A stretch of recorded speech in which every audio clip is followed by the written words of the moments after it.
Hello दोस्तों, तो आज के इस वीडियो में जो आपका दूसरा चैप्टर है साइंस का अम्ल, क्षार और लवण, वहाँ के कुछ क्वेश्चनों को हम करेंगे। अभ्यास के कुछ क्वेश्चनों को हम करेंगे, ठीक है। उन क्वेश्चनों को करने से पहले सबसे पहले मैं आपके लिए एक पैमाना है, पीएच पैमाना, जिसकी खोज की थी सोरेनसन नाम के एक वैज्ञानिक ने, ठीक है ना। तो इस पीएच पैमाने पर थोड़ी सी मैं चर्चा करूंगा, क्योंकि इस पीएच पैमाने की जो चर्चा होगी ना, वहां से आप क्वेश्चनों को बहुत आसानी से लगा पाओगे, बहुत ज़्यादा आसानी से, ठीक है ना। अगर ये चीज़ तुम्हारे समझ में आ जाती है तो मैं कह रहा हूँ कि हर प्रकार का जो मैं क्वेश्चन कराऊंगा ना, अभी थोड़ी देर बाद करीब 4-5 क्वेश्चन कराऊंगा, एक का जवाब आप ऐसे दे दोगे, ठीक है ना। आइए जरा समझते हैं पीएच पैमाना होता क्या है। देखिए, पीएच पैमाने जो रेंज होती है वो होती है 0 से लेकर 14 तक, ठीक है। 0 से लेकर 14 तक के इसमें अंक होते हैं पीएच पैमाने में, ठीक है ना। ये भैया करता क्या है? भैया ये करता है, ये बताता है कि कोई चीज़ हमारी अम्ल है कि कोई चीज़ हमारी क्षार है। अब कोई बच्चा ये नहीं किसी को पता हो कि अम्ल क्या होता है, क्षार क्या होता है, तो भैया वो पहले जाकर वीडियो को देख लो, ठीक है ना। कहाँ पर जाकर? प्ले लिस्ट पर जाकर वीडियो को देख लो, ठीक है ना। तो आइए जरा चर्चा करते हैं। देखिए, अगर कोई चीज़ उसका पीएच मान अगर 7 है, किसी का पीएच मान अगर 7 है, तो भैया वो होता है आपका उदासीन। उदासीन मतलब, उदासीन का मतलब होता है कि ना तो वो अम्ल है और ना वो क्षार है, ठीक है।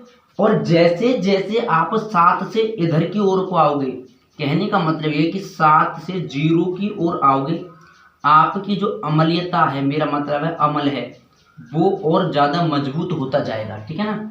और एक और चीज़ आप ध्यान रखेंगे, H+ आयन, जब आप 7 से 0 की ओर जाओगे तो आपके जो H+ आयन है ना, ये बढ़ते चले जाएंगे, ये बढ़ते चले जाएंगे। तो कहने का मतलब ये हुआ कि जब आप 7 से 0 की ओर जाओगे तो अम्ल की जो ताकत है वो बढ़ेगी। तो जो 6 पर है वो थोड़ा कमजोर अम्ल होगा, 5 पर है वो ज़्यादा मजबूत, 4 पर और ज़्यादा मजबूत, 3 पर और ज़्यादा मजबूत, और जो 0 पर होगा, जिसका पीएच मान कितना होगा? 0, वो सबसे ज़्यादा मजबूत अम्ल आपका होगा, ठीक है। ये चीज़ें आपको समझ में आ गई होंगी। आइए जरा और चर्चा करते हैं। क्या चर्चा करते हैं? कि जो मजबूत आयन है उसमें H+ आयन ज़्यादा होंगे। क्यों होंगे? क्योंकि जैसे जैसे पीएच घट रहा है, H+ आयन आपके क्या हो रहे हैं? बढ़ रहे हैं, ठीक है ना। इतनी चीज़ समझ में आ गई होगी। कॉपी पेन उठा लो और इसे लिख लो। अब अगर आप इधर को जाओगे, मेरा मतलब है 7 से 14 की ओर जाओगे, तो आपका जो चीज होगी वो क्षार होगा, ठीक है ना। वो क्या होगी? क्षार होगा। तो 8 पर कमजोर क्षार होगा, 9 पर उससे ज्यादा मजबूत, 10 पर और ज्यादा मजबूत, 11 पर और ज्यादा मजबूत, 12 पर और ज्यादा मजबूत, और 14 पर सबसे ज्यादा मजबूत आपका क्षार होगा। कहूँ तो मैं कि सबसे जो प्रबल क्षार होगा उसका पीएच होगा 14, ठीक है। और इधर बढ़ेंगे आपके OH- के आयन, ठीक है ना। तो उम्मीद है कि इतनी सारी चीजें आपको समझ में आ गई होंगी, ठीक है।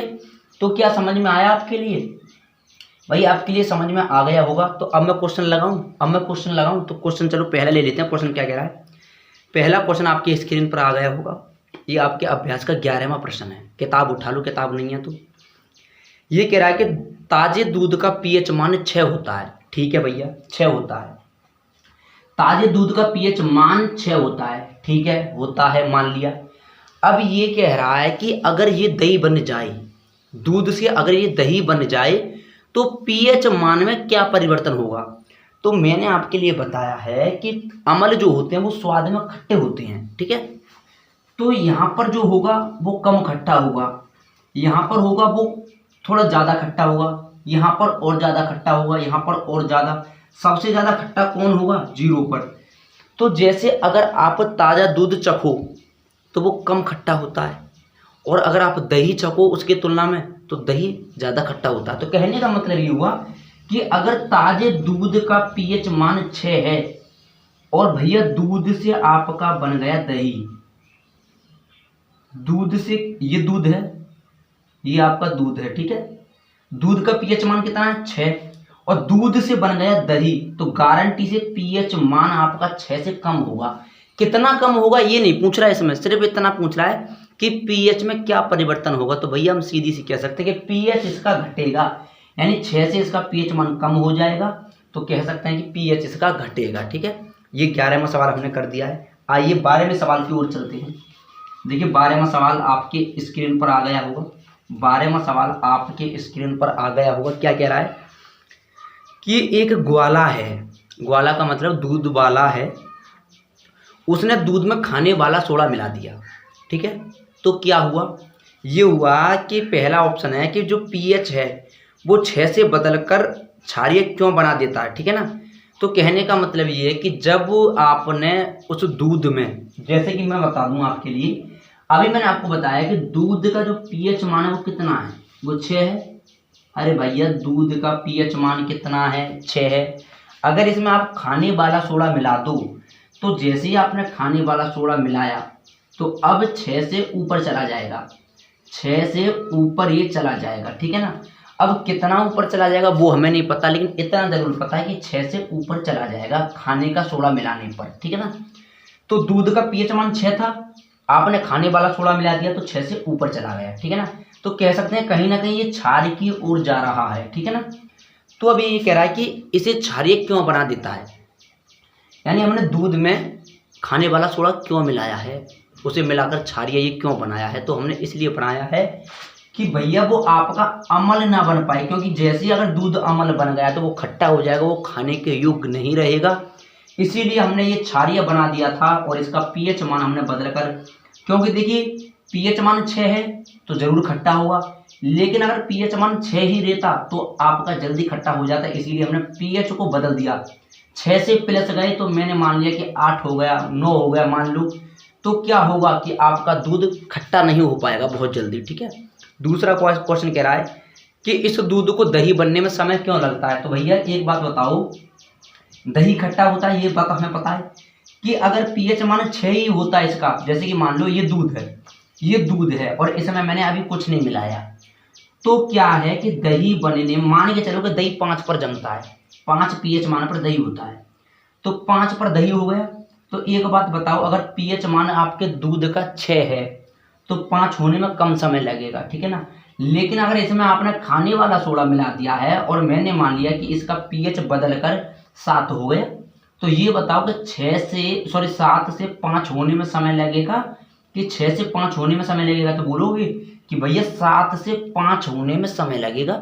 तो इसीलिए तो कह रहा है, ये कह रहा है कि इस दूध को दही बनने में समय क्यों लगता है। तो इसीलिए लगता है क्योंकि आपने ताजे दूध में खाने वाला सोडा मिला दिया और वो अम्ल ना होकर अब वो क्षार हो चुका है, इसीलिए उसे समय लग रहा है, ठीक है। उम्मीद है आपको ये चीज़ें समझ में आ गई होंगी, ठीक है।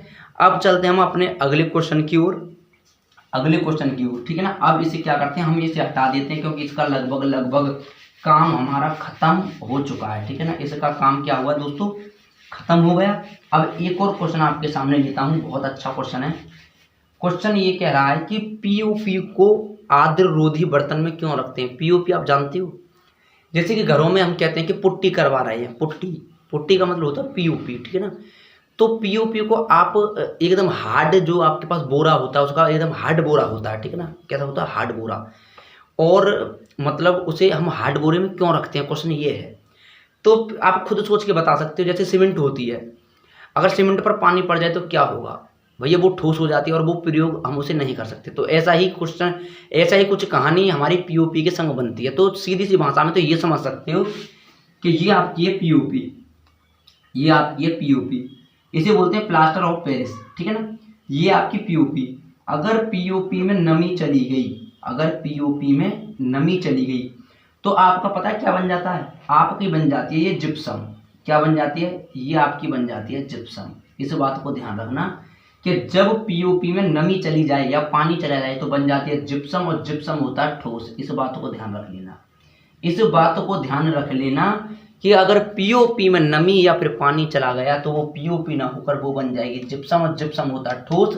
तो कहने का मतलब ये है कि अब इस ठोस को हम डायरेक्ट प्रयोग नहीं कर सकते। सबसे पहले इसे हम क्या करेंगे, इसे हम 373 केल्विन या फिर 100 डिग्री सेल्सियस पर इसे गर्म करेंगे, तभी जाके ये पीओपी बनेगा, ठीक है ना। तो इतना सारा, बहुत सारा हमें करना पड़ेगा प्रोसेस। इसीलिए क्या करते हैं, ऐसे कट्टे में रखते हैं, इसे ऐसे बर्तन में रखते हैं ताकि इसमें नमी ना पहुंच पाए। तो इसका सीधा उत्तर ये है। क्वेश्चन ये था कि पीओपी को आर्द्ररोधी बर्तन में क्यों रखते हैं। तो भैया इसका सिर्फ इतना ही उत्तर है कि पीओपी को हम ऐसे बर्तन में इसलिए रखते हैं नमी ना पहुंच पाए, ऐसे बर्तन में इसलिए रखते हैं कि वो ठोस ना बन जाए, वो जिप्सम ना बन जाए, ठीक है ना। उम्मीद है आपको समझ में आ गया होगा। एक और क्वेश्चन है कि उदासीनीकरण अभिक्रिया क्या होती है। उदासीनीकरण, भैया उदासीनीकरण अभिक्रिया क्या होती है बताइए जरा। उदासीनीकरण तो आपके लिए बार बार मैं समझा के चलता हूँ और कई बार बताया है उदासीनीकरण अभिक्रिया। तो देखिए जैसे आपके पास अम्ल है, आपके पास अम्ल है, ठीक है ना, और इसकी क्रिया आपने करा दी किसी क्षार से, किससे, क्षार से, तो आपको जो रिजल्ट मिलेगा वो होगा उदासीनीकरण का, उदासीनीकरण का, ठीक है ना। ये अभिक्रिया होगी भैया उदासीन। तो कहने का मतलब ये है कि जब जब अम्ल क्षार से क्रिया करेगा, जब जब अम्ल क्षार से क्रिया करेगा तो क्या रिजल्ट आएगा, उदासीनीकरण का। और क्या क्या बन जाता है, इसके द्वारा बनता है लवण और प्लस के जल। इस बात का ध्यान रख लेना, लवण प्लस के जल और अम्ल जब क्षार क्रिया करते हैं तो क्या हो जाता है, उदासीन। मैंने कई बार बताया आपके लिए, जैसे कि मान के चलो आपके पेट में कुछ गड़बड़ हो रही है, खट्टी खट्टी डकार आ रही हैं, आपने कुछ ज़्यादा ठूस लिया है, ठीक है ना, तो क्या हुआ, खट्टी खट्टी डकारें आएंगी, क्योंकि पेट में अम्ल बन चुका है। क्योंकि पेट में खट्टी डकार आ रही है इसका मतलब अम्ल है। तो उसमें क्या करते हो आप, इनो पीते हो, पीते हो ना इनो, या फिर खाने वाला सोडा खा लेते हो, तो उससे क्या होता है, थोड़ी सी राहत महसूस हो जाती है। क्योंकि जो आपने खाया है बाद में, यानी इनो जो आपने ली है या फिर सोडा आपने जो लिया है वो है आपका क्षार, और आप पेट में था अम्ल, तो अम्ल से लड़ने के लिए पहुंचा दिया आपने क्षार, तो क्या हो गए, दोनों में लड़ाई हुई और उदासीन हो गए। और जब उदासीन हो गए तो आपका एकदम पेट बहुत ऐसा महसूस होता है कि हाँ अब हम सही हो चुके हैं, और खट्टी खट्टी डकारें आना बंद हो जाती हैं, ठीक है ना। तो ज़्यादा ठूसा ठासी करने की कोई ज़रूरत नहीं है, कम खाओ, छारे लेने की ज़रूरत ना पड़े, ठीक है ना। तो अब देखिए अगला क्वेश्चन है, बहुत अच्छा क्वेश्चन है भैया। क्या कह रहा है कि धोने का सोडा और खाने का सोडा, धोने का सोडा और खाने के सोडा के उपयोग बताइए।